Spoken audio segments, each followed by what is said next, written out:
आप कभी दिल्ली में आएंगे तो मैं आपको एक कप चाय भी नहीं पिला सकता, मैं ओपनली कह रहा हूं।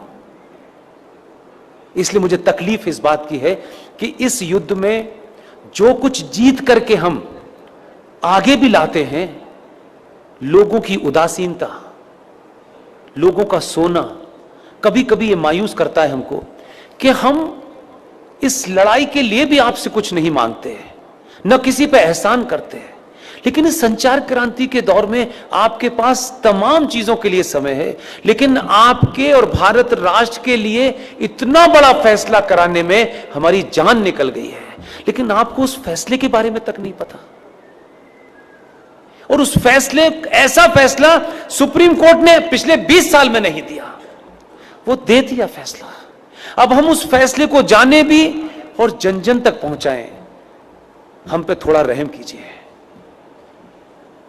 हम पे थोड़ा तरस खाइए भाई। ये इसलिए कह रहा हूं कि इससे ज्यादा और शब्दों में नहीं कह सकता। 2018 में सुप्रीम कोर्ट के अंदर जस्टिस अरुण मिश्रा जी, जस्टिस अमिताभ राय साहब इतना बड़ा फैसला दिया है, लेकिन उसकी 90% लड़ाई मुझे और आपको लड़नी है। फैसला यह दिया है कि विष्णु शंकर जैन ने कोर्ट में खड़े होकर के कहा कि सर, माय लॉर्ड, देश के स्टेशन हो, बस स्टैंड हो, सड़क हो, एक्सप्रेसवे हो, जितनी भी सार्वजनिक जगह हैं इस देश में, हर सार्वजनिक जगह के ऊपर मस्जिदें बनी हुई हैं, मज़ारें बनी हुई हैं और बेतहाशा बनी हुई हैं। सड़कों के बीचों बीच में पीर बाबा मर गए हैं, कहीं स्टेशन पे मर गए हैं, कहीं छत पे मर गए हैं, यानी फ्लाईओवर तक पे भी पीर बाबा मरे हैं। ये भारत के सार्वजनिक और सरकारी जमीन के ऊपर एक जिहाद चल रहा है ताकि कोई भी इनके खिलाफ न बोल सके।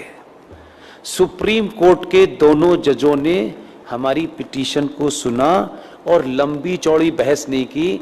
हमारे सामर्थ्य के और हमारी जितनी ताकत थी, आप सोचिए कि हम किन किन चीज़ों से घिरे हुए हैं, उसके बावजूद भी यहाँ मज़ार है, वहाँ मज़ार है, इसका डॉक्यूमेंटेशन करने में हमने जितनी ताकत लग सकती थी लगाई। लेकिन हमारे पास ना इतना पैसा है कि हम देश में घूम घूम के यही काम करें। सुप्रीम कोर्ट ने एक फैसला दिया और फैसला क्या कहा है, उन्होंने रास्ता नहीं छोड़ा। इसमें अब कोई नया एंगल नहीं हो सकता। 2018 में माननीय जज साहब जस्टिस अरुण मिश्रा जी, माननीय सुप्रीम कोर्ट के जज साहब अमिताभ राय साहब ने ये कहा है कि राज्य सरकारें पूरे देश में अपने अपने स्टेट में जहां भी सरकारी जमीन पर इल्लीगल स्ट्रक्चर बने हैं, उन्हें तत्काल प्रभाव से डिमोलिश करें और इसकी रिपोर्ट हाई कोर्ट में जमा करें। यह ऑर्डर सनातनियों को नहीं पता, यह भी कोई जिहादी आपको बताने आएगा। आपको अपने फायदे की भी चीज पता नहीं है, शत्रु का भी पता नहीं है भाई, तो कैसे समझाएं? घर घर जाके समझाने की हमारे पास ताकत नहीं है।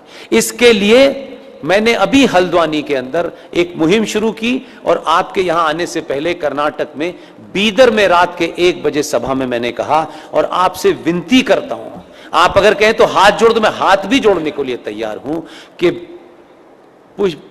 पुष्पेंद्र कुलश्रेष्ठ, क्योंकि वही एक चीज वेरीफाइड है और वेरीफाइड नहीं है। आप अपने शहर में जाएं, पिकनिक पे जाएं, आपको इतनी सेल्फी लेने की आदत है, अच्छी बात है। जहां भी जाएं, मज़ार आपको, मस्जिद आपको सड़क पे कहीं नजर आए, कार बराबर में रोकिएगा, उसके साथ बैठ करके एक सेल्फी लीजिएगा। आपकी तस्वीर हो उस मज़ार की, उस मस्जिद की जो सार्वजनिक स्थलों पे बनी हुई हो, उसकी सेल्फी लेकर के मेरे फेसबुक अकाउंट पर पुष्पेंद्र कुलश्रेष्ठ वेरीफाइड पर पोस्ट इसलिए कर दीजिए कि उसी का प्रिंट आउट निकाल करके हमको कोर्ट में जमा कर